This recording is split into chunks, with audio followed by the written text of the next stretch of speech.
What's up and welcome back. I've been here before. There's a time machine. I've been through it. And I saw Mike and Nick and Nick and Alice. And then I went back and I didn't see Mike and Nick and Nick and Alice. It's a weird situation that we find ourselves in, but I'm here to review it. We're going to talk about it. So this is on Hulu. It premiered at South by Southwest. It does have audio description. It's done by Deluxe, narrated by Darren Polish. And I really like the audio description to this. I thought it was extremely well written. Deluxe typically does really fantastic audio description tracks. There's a lot of things that are going on here, and a lot happening. And I thought everything that was being described was really good.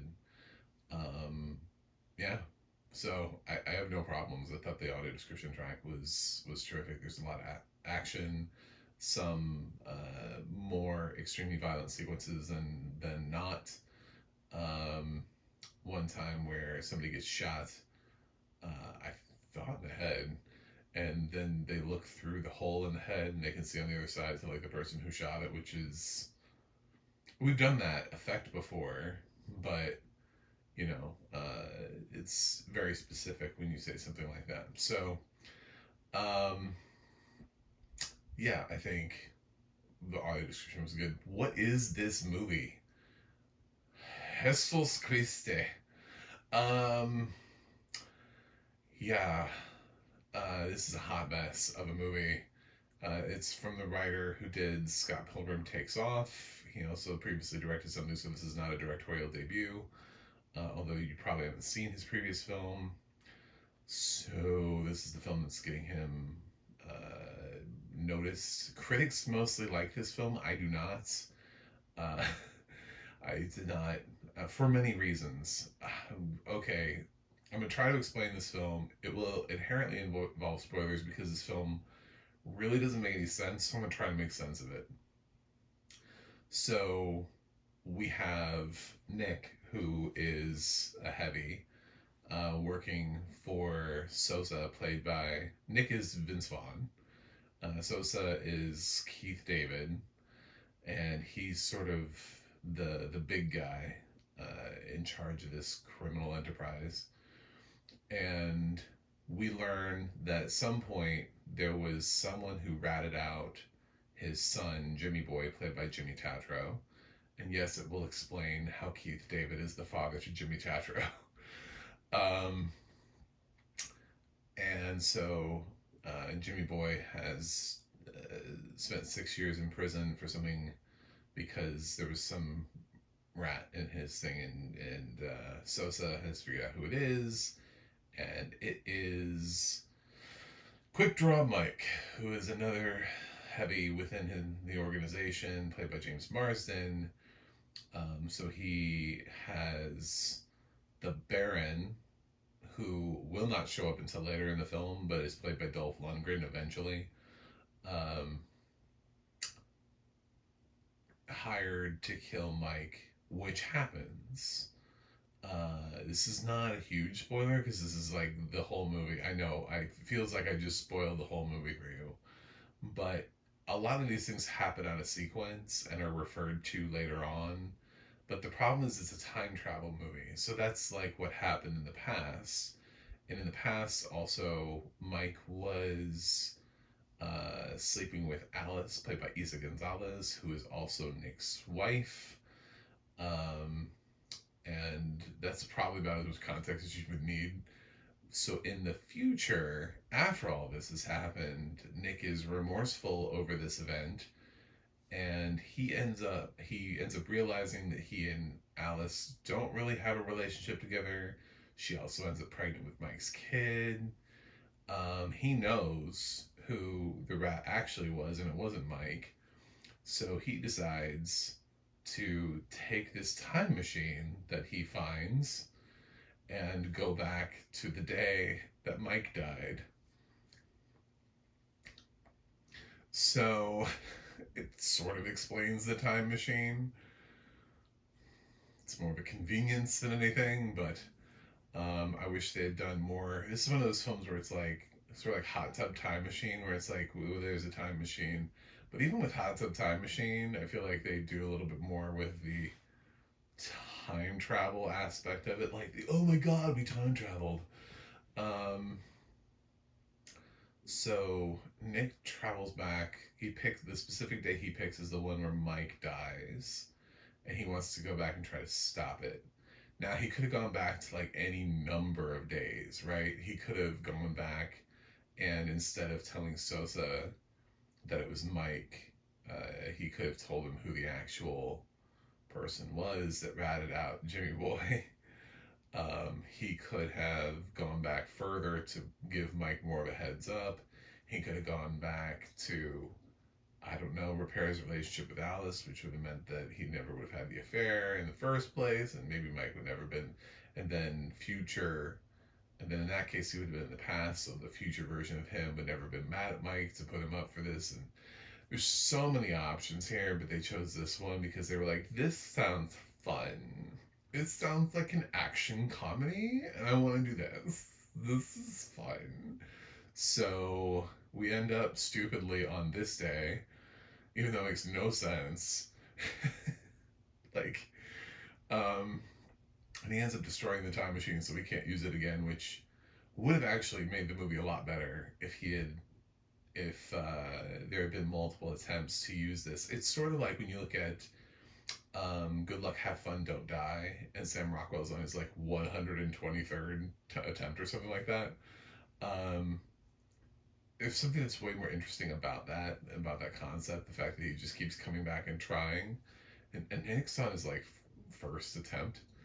So he says he's like lived the day before, but he means like once. It's not like he keeps repeating himself, coming back, and he keeps trying to save Mike and is unable to do it. I think there's a frenetic energy that exists within Sam Rockwell's performance in Good Luck, Have Fun, Don't Die that is lacking from Vince Vaughn, which is why the Vince Vaughns feel so similar.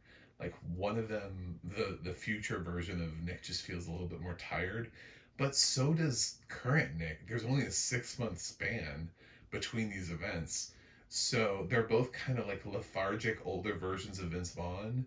The critics who keep praising Vince Vaughn's performance here are insane. He feels so tired. He feels exhausted. Um, the energy, the wisecracking, and the kind of stuff that he used to do back in the day, he's not as quick anymore. It's obvious, and I don't think it's an acting choice. I just don't think he's. This is somebody who used to.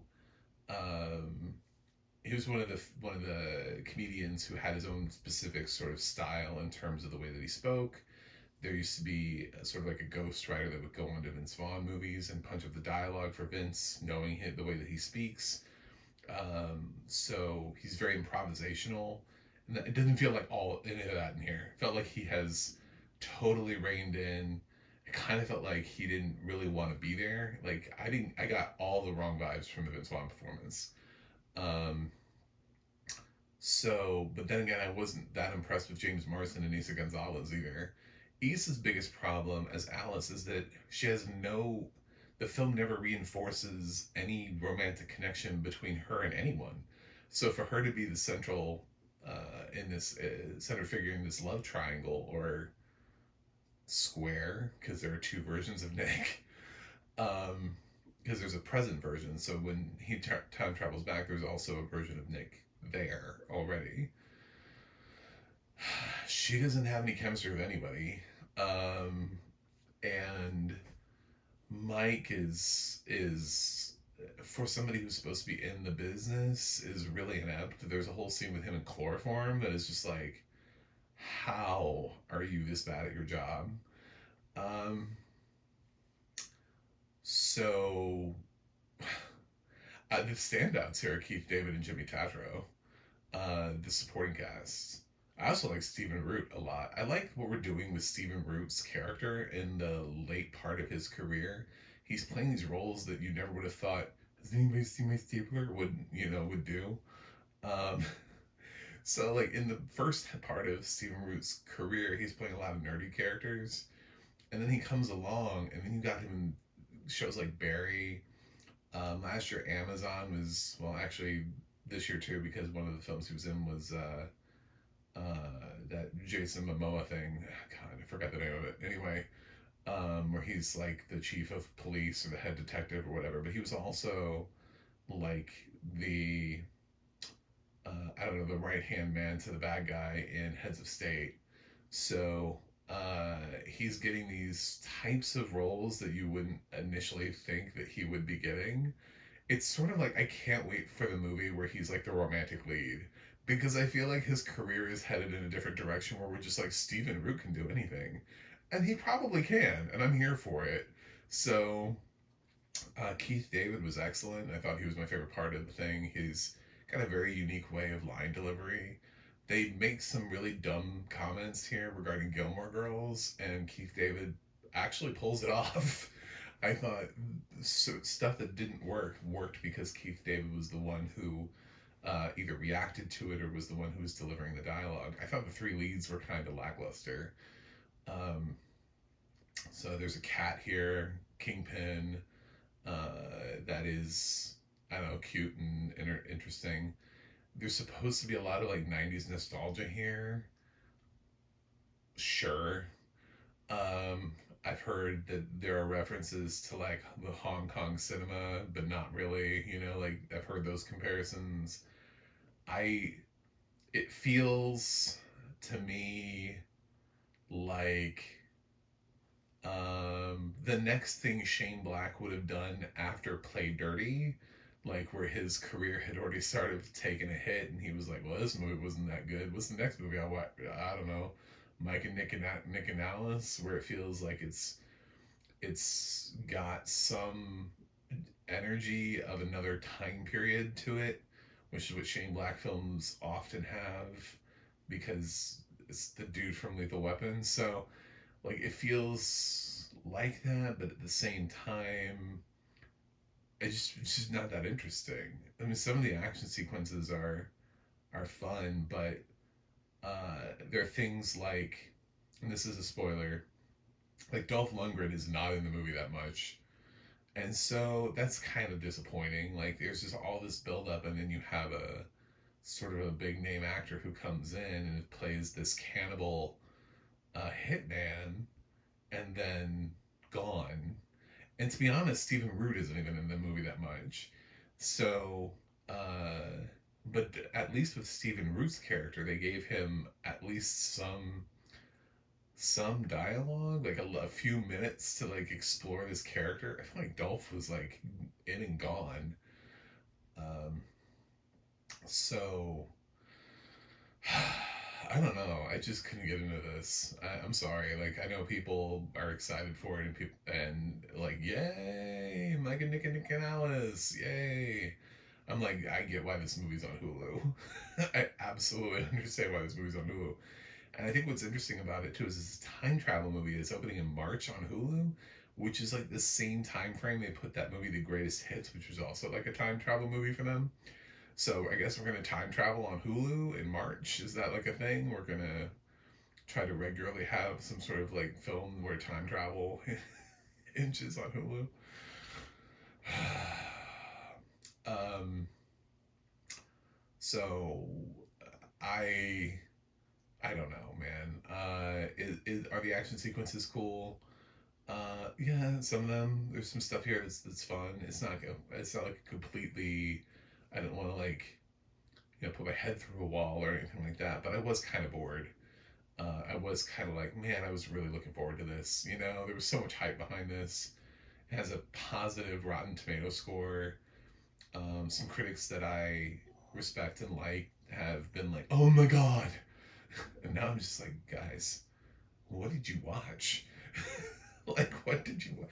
Vince Vaughn was so energetic. I'm like, was he? I felt like I wanted to give him a Red Bull. Like, I felt like, I mean, compared to the energetic Vince Vaughn that we had in the past, this feels like, but it doesn't want to lean into that energy. The thing is that it wants to be sort of like a Tarantino-esque 90s movie with this ensemble and some quirky dialogue and some action to it, but it's not really succeeding at that. And so it doesn't really support. I can see that Vince Vaughn wants to make certain dramatic choices as future version of him, where he's like regretful and remorseful in his life, and he's trying to repair things and fix things. The film just doesn't support him well enough with either good enough dialogue, with scene partners. They didn't write anything meaningful for him to have to say to other people. The scene, that it never commits to having that dramatic moment where it's like, bro, I realized I missed you. What? Like it's there's never anything there. It's kind of trying to keep this light sci-fi comedic uh, action comedy tone to it. It just never really works. I feel like a movie that should have been made by somebody else, written by somebody else, edited by, directed. I don't know, something like maybe there was something here in concept, but it's in the execution. It just kind of falls apart. And then when you start picking apart like the little like, well, that doesn't make. Why didn't that happen? Why didn't we do this? It just kind of makes you wonder, like, why didn't you do that? Why is it that way? Why did you make that choice? Why doesn't that make sense? You know, if you're gonna do Mike and Nick and Alice, give Eisa Gonzalez, who has been fantastic in the past couple of years. She's sort of the newest of the three talents, and I've seen some really great performances from her recently. I think she's very much a rising star. Give her something to do. Like, for a large part of the movie, she's just like Alice, like somewhere. I mean, she's not really like a good third wheel for this whole thing. Um, and then when they try to pull her in, she hasn't really been given enough to do with either Mike or Nick that you feel any sort of connection with them. You're supposed to gain a lot from this, like, I don't know, 30 seconds that she has with Mike at the beginning where they're clearly like, oh, we're going to be in love if someone would just let us be, you know? Um, I guess, like, maybe you will be, but the film's not that interested in it. So I was unimpressed with this. Um, I'm rotten. I'm sorry. I'm going to give it a 4.4 out of 10. I thought it was kind of slow. I thought it was kind of dull. I don't think it's. I think the leads are lethargic, and they're just kind of tired. I didn't think anybody was operating at their peak level. I don't understand the writing or the casting choices or anything behind them with the way that they've been written and directed here. It just. I would love to see. Vince Vaughn has done some really fantastic work in the drama field. Um, and it's stuff that you forget if you don't just remember in the 90s that he used to float in and out of sort of indie movies. You wouldn't really know that he has dramatic weight behind him, and the film could easily have supported him in his choices if it knew what it wanted to be, but it wants to be a hodgepodge of so many things that I think it forgot what it wanted to be. So yeah, I Keith David and Jimmy Tatro, though, I think are probably the two that save the movie. Specifically, Keith David. I would say Keith David, then Jimmy Tatro, then Stephen Root. Best reasons to watch the movie. Um, but yeah, that's it. I like no notes for Keith David. I would high five Keith David and be like, you handled some dialogue that did not work, and you made it work because sometimes he just is. Sometimes Keith David just says something and it's just inherently interesting, even though it's not actually interesting. The words coming out of his mouth don't make any sense. He makes it feel like they do in his line delivery. It's kind of impressive. But that's it. Thanks for watching. Thanks for subscribing. And I'll see you guys on the other side.